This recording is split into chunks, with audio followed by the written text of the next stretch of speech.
નમસ્કાર, હું હર્ષ જીતેન્દ્ર. અમારા ખાસ રિપોર્ટમાં આપનું સ્વાગત છે. આજે આપણે જાણીશું ઉત્તર પ્રદેશના લેમનમેન તરીકે ઓળખાતા આનંદ મિશ્રા વિશે.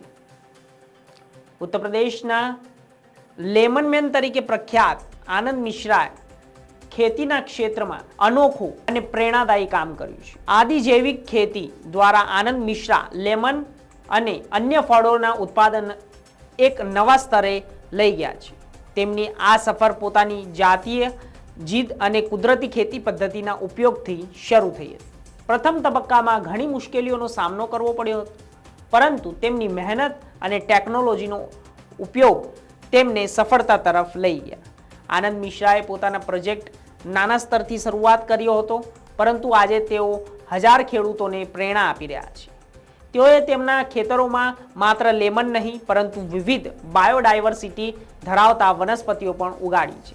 તેમણે ખેતી માટે સંરક્ષણાત્મક અને તેમનો લેમનમેન તરીકેનો પ્રખ્યાત ટાઇટલ માત્ર લેમનના સારા ઉત્પાદન માટે નથી, પરંતુ તેઓએ કેવી રીતે કુદરતી ખેતી પદ્ધતિ દ્વારા પાકની ગુણવત્તા અને ઉત્પાદનને સુધારવાનું કામ કર્યું છે તે બદલ પણ છે. તો વાત કરીએ આજે એક યુવાન જે મેનેજમેન્ટ ગ્રેજ્યુએટ તરીકે 50 વર્ષના વયના આનંદ મિશ્રા ફર્નિચર કંપનીના વુડક્રાફ્ટમાં પ્રવેશ કર્યો, પરંતુ ધીમે ધીમે તેમણે ઉત્તર પ્રદેશમાં વતની ગામે ગામ એક અલગ કારકિર્દી રચી નાખી છે.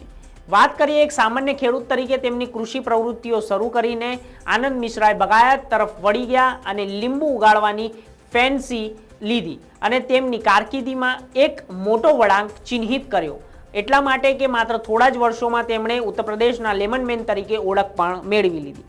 તો આજે વાત કરીએ છીએ આનંદ મિશ્રા માત્ર રાયબરેલીના જિલ્લામાં જ નહીં પરંતુ સમગ્ર ઉત્તર પ્રદેશમાં જાણીતા ખેડૂત થઈ ગયા છે.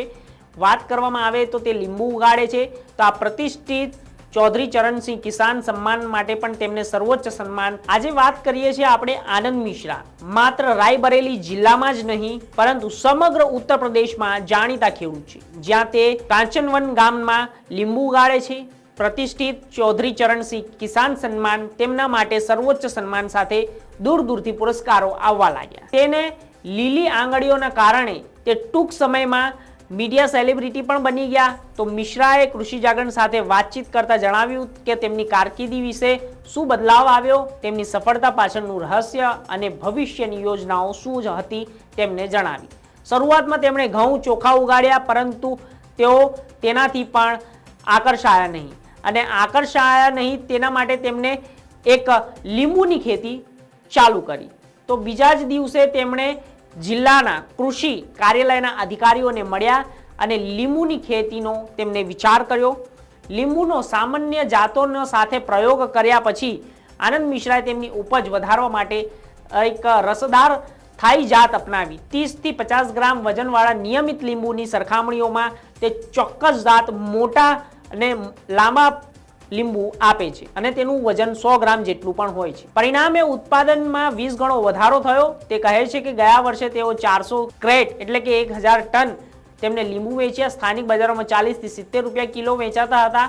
તો જેની અંદર તેમને બગીચામાં આખું વર્ષ 60 ફળો તેની ભરપૂર લણણીથી તે દરેક સિઝનમાં રૂપિયા 7 લાખ કમાયા છે, પરંતુ તેમની ઉપજથી નિકાસ પણ કરે છે.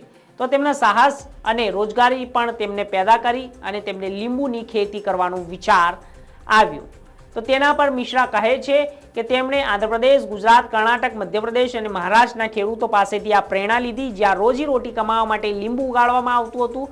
ઘઉં, ડાંગર અથવા બટાટા જેવા પરંપરાગત પાકો એટલા નફાકારક નથી જેટલા બિયારણ અને તેના ખાતર ખરીદવા માટે પૂરતા પૈસા ધરાવતા ખેડૂતોને પડતી મુશ્કેલીઓની સમજાવતા કહે છે. તો આટલી બમ્પર લણણી કેવી રીતે કરી તે અંગે પણ તેમને પૂછવામાં આવ્યું. તો જ્યારે વાત કરી આનંદ મિશ્રાએ સફળતાના પાછળનું રહસ્ય તેમને છુપાવ્યું ન હતું. તેમને ખેડૂતોને જમીનના કાર્બનનું પ્રમાણ વધારવા માટે ખાતર તરીકે કામ કરવા માટે ઊંચા ઘાસ ઉગાડવાની સલાહ આપી. ત્યારબાદ વાવાઝોડામાં રોપાઓ ઉખડી ન જાય તે માટે રોપાઓને પંક્તિઓમાં રોપવા માટે તેમને પૂર્વ પશ્ચિમ દિશાઓમાં હોવા જોઈએ તે પણ સલાહ આપી અને આ રોપાઓ વચ્ચે 10-10 ફૂટનું અંતર રાખવું જોઈએ તેવી પણ તેમને સલાહો આપી. તો આ ઉપરાંત રોપાઓમાં જમીન ઓછામાં ઓછા 1 ફૂટ ઊંડે રોપવા જોઈએ અને આદર્શ રીતે 6 થી 7 ની વચ્ચે પીએચ ધરાવતા હોય તેવી જમીનને સમૃદ્ધ અને ફૂગ અથવા તો જંતુ હુમલાને રોકવા માટે જૈવિક અને અકાર્બનિક ખાતરનો ઉપયોગ સારો છે. તેમણે જણાવ્યું વધુમાં કે મિશ્રાએ કે આ રીતે વર્ષો જૂની કહેવત છે કે નવો રૂપ તેમને આપ્યો અને જ્યારે જીવનમાં તેમને લીંબુ આપતા હોય તો તેનું શરબત પણ બનાવવું જોઈએ. માટે આ તેમની વાત હતી. ક્લોઝિંગ. આજના અમારા ખાસ રિપોર્ટમાં ત્યારે બસ આટલું જ. દેશ દુનિયાને એગ્રીકલ્ચર ન્યૂઝ માટે જોતા રહો કૃષિ જાગરણ. નમસ્કાર.